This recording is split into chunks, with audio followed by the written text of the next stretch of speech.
So let's kick off with the first presentation by Mike Yeardley from Threatmetrix. Thank you. Thanks, Hassan.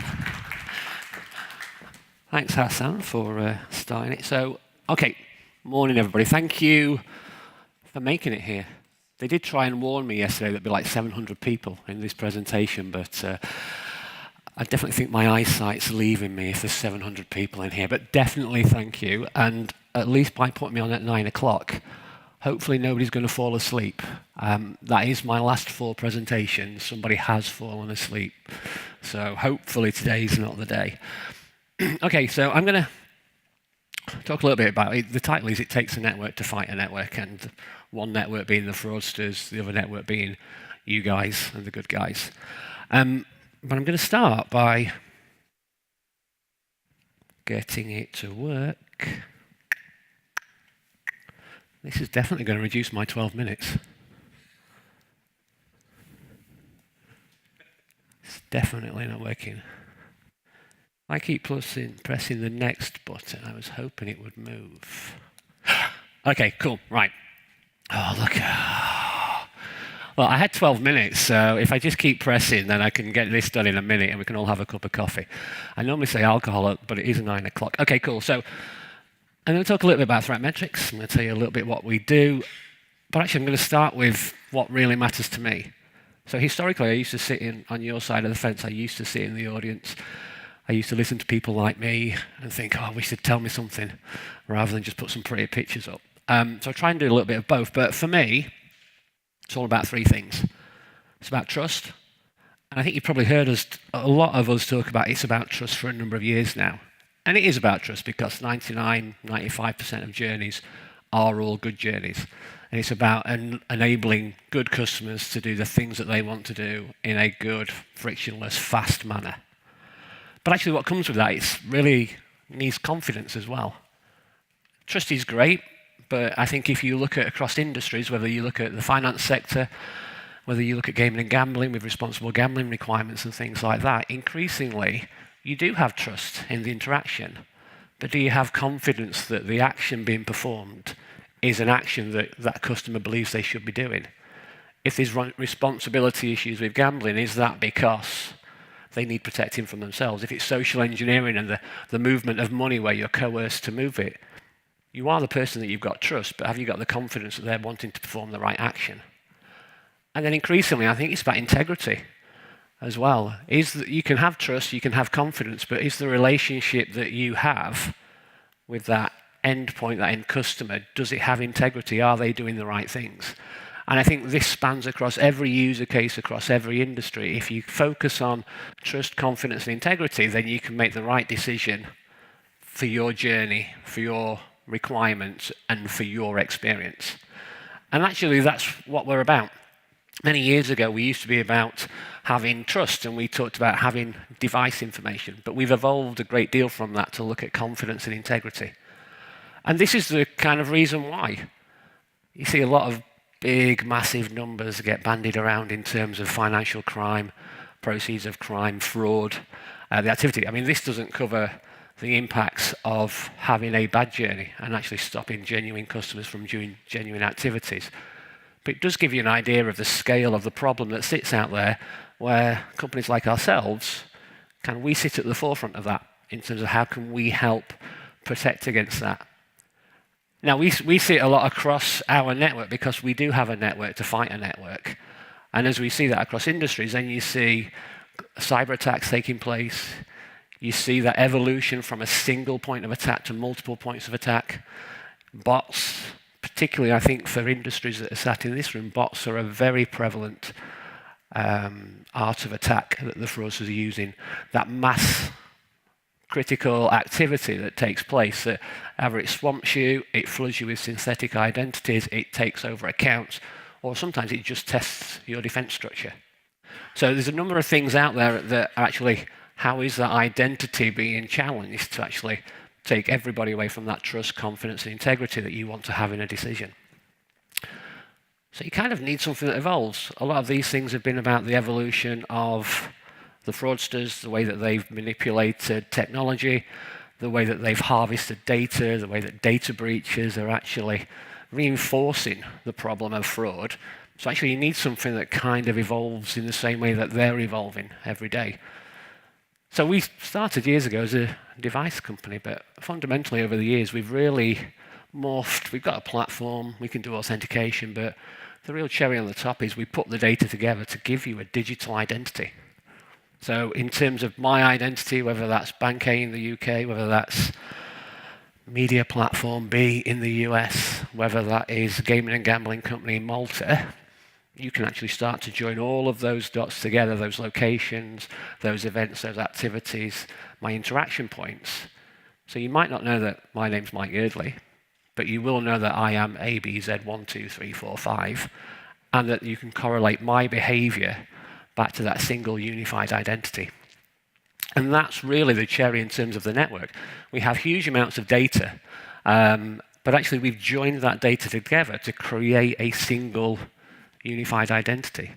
This means that you can make a decision within your own firewalls. You can see what's going on, what's your trust and confidence in that journey. But actually by leveraging information from beyond your firewalls, from beyond the network that you can see yourselves, you can really start to bring that integrity back as well. How is that identity behaving across the internet? How is it behaving with other merchants? How is it behaving in the digital economy? And then from that, you'll have the ability to take that network of customers, that network of data, that network of identities. So when you need to make your decision, you feel that you're in power of making that decision with intelligence, insight, and information. Now, data gets bandied around an awful lot. So here you go, some big numbers. Everybody will present you a lot of big numbers. But ultimately, when you're trying to create a network, you need a scalable network, something that grows every day, something that constantly evolves. And as I perform an activity later on this morning, you need it to reflect my latest identity behavior. But you also need the depth of the data that goes with that. And when you look at some of our numbers, you can see that there's a real critical scale in terms of the amount of information that we have in our network. And this kind of gets reinforced by about 110 million events a day from across the globe. We obviously have some very strong countries and regions, some very strong industries, some strong user cases. But fundamentally, these are all reinforced into that single identity. So when you need to make a decision, regardless of what that is, you can still bring that back to trust, confidence, and integrity in that relationship. And that's what we've done. We've built that network. So we've built a network to fight a network. The fraudsters have got plenty of data, they've got plenty of resources, they have plenty of technology. So actually you need something that takes it beyond what can they harvest themselves in terms of the depth of data and the depth of those relationships.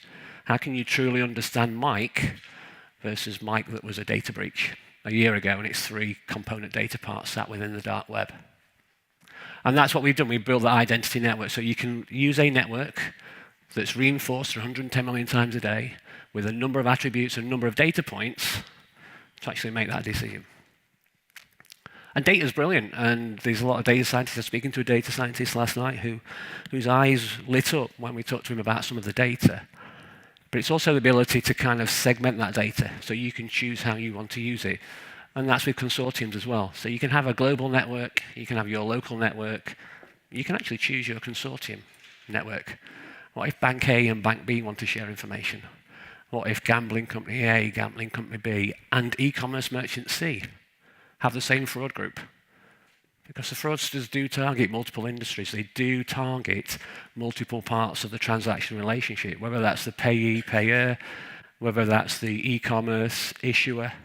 There's lots of touch points in that relationship, and actually there's a consortium out there where you can trust across your peer network the information that they use. And then fundamentally, a lot of data. We've created a network. We've got something that the fraudsters can't replicate or mimic, but you still have to take data and insight and intelligence into something meaningful and something actionable. And what we've been doing over the last few years is actually creating a platform play that takes you away from a siloed new account decision, a siloed login decision, payment, something like that, and actually enable you to make a holistic customer decision. Holistic within your environment, but holistic based upon what you can see from outside your environment as well. And that then kind of brings you back to the customer. Because it's all about making a customer decision, the right decision for that customer, for your business, built upon trust, confidence, and integrity, that the relationship you've established, the contract that you're entering into, is a valid, just contract. Whether that means you can kind of look at threat prevention, whether it's identity assurance, whether that's authentication, if that's part of your journey requirements, being able to turn that insight, that network, into actionable decisions, that's a core part of what we've built over the years. So whether or not Threatmetrix is the store that you're going to all go straight to afterwards, I still think it comes back to those three messages about trust, confidence, and integrity. I think it comes back to the layers of defense, and I'm sure you've all heard about layers of defense lots and lots over the years. It's been bandied around for as long as I've been in fraud.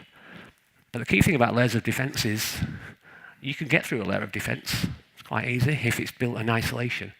The key is to reinforce each of those layers.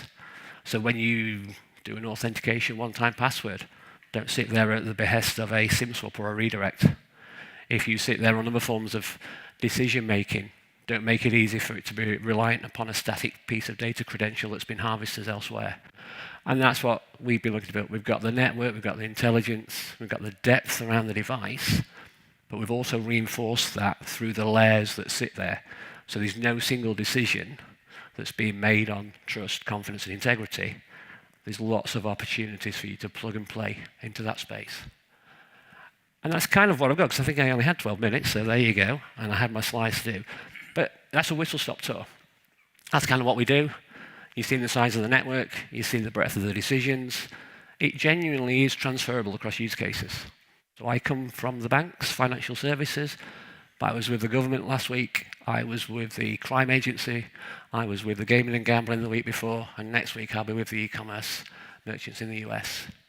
And fundamentally, I do sound like a one-trick pony sometimes. But if you get it right on trust, confidence, and integrity, then it really is transferable and scalable. And that's the model that we've built.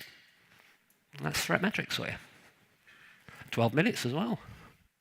That is the first time I've ever been on time for anything.